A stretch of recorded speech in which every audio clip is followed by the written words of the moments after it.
रंग भेद भरा हुआ है जिस राज्य के लोगों को लेके, तो वहां नॉर्थ इंडिया के लोग जो वोटर्स हैं बीजेपी के, वो तो कतई भी स्वीकार नहीं करेंगे। जो आर्यन थ्योरी को मानने वाले लोग हैं कि भाई आर्यों का शासन होना चाहिए, तो वो कहाँ इस चीज को मानेंगे।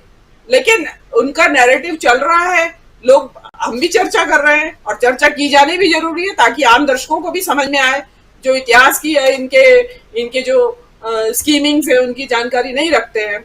यही कहना है मेरा राजीव जी। बिल्कुल बिल्कुल सही कह रही हैं आप। और नॉर्थ इंडिया, साउथ इंडिया जरा और बीच में है मध्य प्रदेश, सेंट्रल इंडिया, जहाँ सेंट्रल इंडिया का ये पूरे पार्ट जो हैं, जिसमें कहें देखा जाए तो एक ही पट्टी है, जिसमें राजस्थान भी है, छत्तीसगढ़ भी है, मध्य प्रदेश भी है और तेलंगाना भी है, पूरा का पूरा एक पार्ट पूरा। और उसके ऊपर और नीचे अगर देखें तो एक विभाजन रेखा दोनों के बीच उस रूप में, और वहीं पर चुनाव है। और क्या एक कॉन्फिडेंस, आप याद कीजिए प्रशांत टंडन जी, जब हम लोग कर्नाटक में थे और हम लोग कई बार ये बात थे कि यहाँ से अगर कांग्रेस जीतती है तो एक जबरदस्त कॉन्फिडेंस के साथ वो अगले 5 चुनावों को लड़ेगी। और वही बात अब यहाँ सामने आ रही है, जिस ढंग से आज प्रियंका गांधी चुनाव प्रचार कर रही थी और जिस आत्मविश्वास के साथ उन्होंने 5 गारंटियां सामने रखी, और हम सिर्फ वादे नहीं करते हैं, हम निभाते भी हैं, और आप जाकर कर्नाटक में देख लीजिए, ये कह रही थी।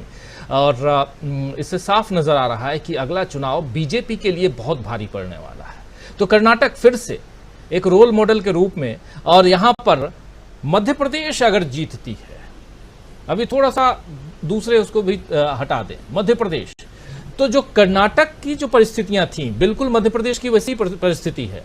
कर्नाटक में भी छीनी हुई सरकार थी बीजेपी की, मध्य प्रदेश में भी बीजेपी की कांग्रेस से छीनी हुई सरकार है। और क्या इसीलिए ज्यादा यहां जोर है? क्या यहां से एक दूसरी कहानी की शुरुआत होती है, 2024 की शुरुआत होती है?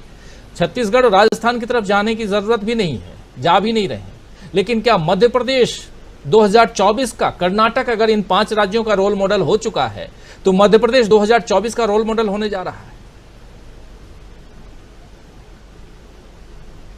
देखिए राजीव जी, मतलब चुनावी अंकगणित की बात भी मैं करूंगा, लेकिन अभी जरा कि क्यों कर्नाटक जरूरी था, और मुझे लगता है अमित शाह आपका प्रोग्राम देखते हैं, क्योंकि कर्नाटक का जब भी हम लोग चर्चा कर रहे थे वहां जाने से पहले भी, तो लगातार इस बात को कह रहे थे कि कर्नाटक बीजेपी का एकमात्र फुटहोल्ड है, और वो अगर जाएगा दक्षिण भारत का, तो दक्षिण भारत से बीजेपी का तंबू उखड़ चुका होगा। और ये बीजेपी की और नरेंद्र मोदी की 9 साल की गलती है कि सत्ता में रहते हुए आप दक्षिण नहीं गए। अब कर्नाटक के बाद आप देखिए कि वो दक्षिण किस तरह से जा रहे हैं। एक आप द्रविड़ मूवमेंट, जिसकी चर्चा अभी मीनू जी कर रही थी, द्रविड़ मूवमेंट के जमीन पर आप सिंगौल लेके जा रहे हैं, ब्राह्मणवाद का प्रतीक। अब देखिए दूसरा मास्टर स्ट्रोक आप देखिए, क्योंकि गोदी मीडिया और जो बहुत सारा मीडिया है वो अमित शाह को कोई ऐसा बनाता है कि कोई बहुत सुपर कंप्यूटर है और मास्टर स्ट्रोक है, बड़ी बातें सुनाई पड़ती हैं, पन्ना प्रमुख और क्या क्या न क्या। अभी वहां गए आंध्र प्रदेश, तेलुगु देशम पार्टी से बातचीत हुई है, हाथ खड़े करके तस्वीरें आई हैं, गठबंधन कर रहे हैं। तो जी उनके विधानसभा में चंद्रबाबू नायडू को 23 सीटें आई, 175 की विधानसभा में 23 सीटें। तेलंगाना में भी करेंगे उनके साथ, जहां तेलुगु देशम पार्टी को 3 सीटें आई। और अगर वो बी टीम का बिल्ला लग गया इनके ऊपर भी जेडीएस की तरह, तो ये 23 से भी जाएंगे वो, क्योंकि जाहिर सी बात है कि उनको मुस्लिम वोट भी मिला होगा, माइनॉरिटी वोट भी मिला होगा। अब वो 2 बड़ी पार्टियां वहां पे जो सत्ता में है, जो कांग्रेस के या यूपीए के खेमे में नहीं है, वो पटना भी नहीं जा रही। वाईएसआर कांग्रेस और बीआरएस, पहले जो टीआरएस थी बीआरएस, यानी इन दो पार्टियों से बीजेपी गठबंधन के लिए, एनडीए के विस्तार के लिए बात नहीं करेगी। ये हैं मिस्टर चाणक्य। एनीवे, बात आप कर रहे थे नॉर्थ की, मैं उसके पहले एक छोटी सी बात और कर दूं, क्यों कर्नाटक चाहते थे, ये मध्य प्रदेश क्यों चाहेंगे।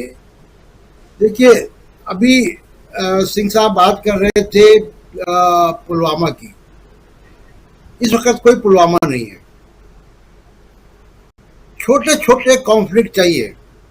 इस बात को मैं कई बार कह चुका हूं, फिर रेखांकित करता हूं कि बगैर कम्युनल टेंशन के, बगैर ध्रुवीकरण के, बगैर हिंदू मुसलमान किए हुए, बगैर सांप्रदायिकता का माहौल बनाए हुए बीजेपी कभी कोई चुनाव न जीती है, न आगे जीत सकती है। 2004 में इंडिया शाइनिंग एक्सपेरिमेंट किया था, हार गए। एक ही एक्सपेरिमेंट किया था। तो अब उसके लिए क्या चाहिए? छोटे छोटे कॉन्फ्लिक्ट, कोल्हापुर में जैसे किया अभी हुआ, वो बगैर पुलिस के नहीं हो सकता। मध्य प्रदेश में, खरगोन में, कहां कहां जो भी हुआ पुलिस के बल पे हुआ। जहां जहां ये काऊ विजिलेंटे जाते हैं, ये बजरंग दल के लोग गुंडागर्दी करते हैं, पे करते हैं। कांग्रेस की सरकार आई, कहां चले गए? बिल में घुस गए सब। खून नहीं तो पानी है टाइप नारे देने वाले, क्योंकि पुलिस के दम पे करते हैं। तो इनको पुलिस चाहिए। बिहार में नहीं हो पा रहा, हुआ भी तो कंट्रोल कर लिया बिहार की सरकार ने, इसलिए इनको मध्य प्रदेश चाहिए। तो लोकसभा के चुनाव में अगर मध्य प्रदेश जाएगा इनके हाथ से, कर्नाटक जा चुका है, तो पुलिस नहीं होगी इनके पास। पुलिस नहीं होगी तो दंगा करने वाले पीटे जाएंगे, दंगे हो नहीं पाएंगे। पूरा हिजाब की कारस्तानी पुलिस के दम पे हुई कर्नाटक में। इसलिए इनको राज्य सरकारें चाहिए, क्योंकि इनको पुलिस चाहिए और अपनी पुलिस लाकर वो दंगा फसाद हिंदू मुस्लिम करेंगे। जंतर मंतर पे पहलवानों को इजाजत नहीं मिलती है, मजदूर किसानों को इजाजत नहीं मिलती है, लेकिन जंतर मंतर पे कोई जाके जेनोसाइड की कॉल दे सकता है, क्योंकि पुलिस अपनी है। अब दूसरी बात जो आप कह रहे हैं, संख्या की बात, उत्तर भारत की, दक्षिण क्यों ज्यादा आ रहा है, क्यों सिंगौल लेके वहां जा रहे हैं? देखिए, एनडीए को उत्तर भारत और पश्चिम भारत मिलाकर 330 लोकसभा की सीटें हैं। 298 आई थी एनडीए को। अब उस एनडीए में शिवसेना और नीतीश कुमार नहीं है, अकाली दल भी नहीं है। तो ये चिंता का विषय है कि मेजॉरिटी तो यहीं से आ गई थी।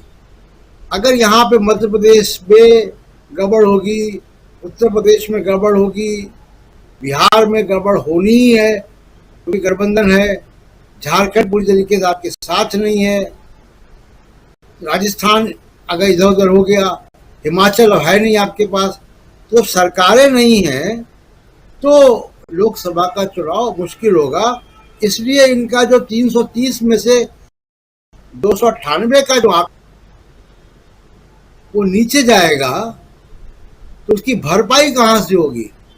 तो अब दक्षिण भारत जा रहे हैं, लेकिन बहुत देर जा रहे हैं, गलत लोगों के साथ जा रहे हैं, गलत नैरेटिव और गलत नाव जा रहे हैं। अब इनको गोदी मीडिया मास्टर स्ट्रोक कहता रहे, लेकिन मेरा अनुमान ये है कि इनको दक्षिण में कुछ नहीं मिलेगा, और जो कर्नाटक में 24 सीटें पिछली बार आ गई थी, वो भी अभी बड़ा मुश्किल होगा।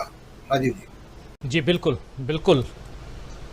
कर्नाटक के विधानसभा चुनाव में भी बहुत सारी बातें बताई जा रही थी और पूरा का पूरा जो माहौल है वो बीजेपी के पक्ष में बताया जा रहा था, लेकिन हुआ क्या? तो इसलिए आप सही कह रहे हैं, गोदी मीडिया जो भी बताए, लेकिन दक्षिण भारत तो हाथ से जा चुका है, अब उत्तर भारत को कैसे बचाएं इस पर ज्यादा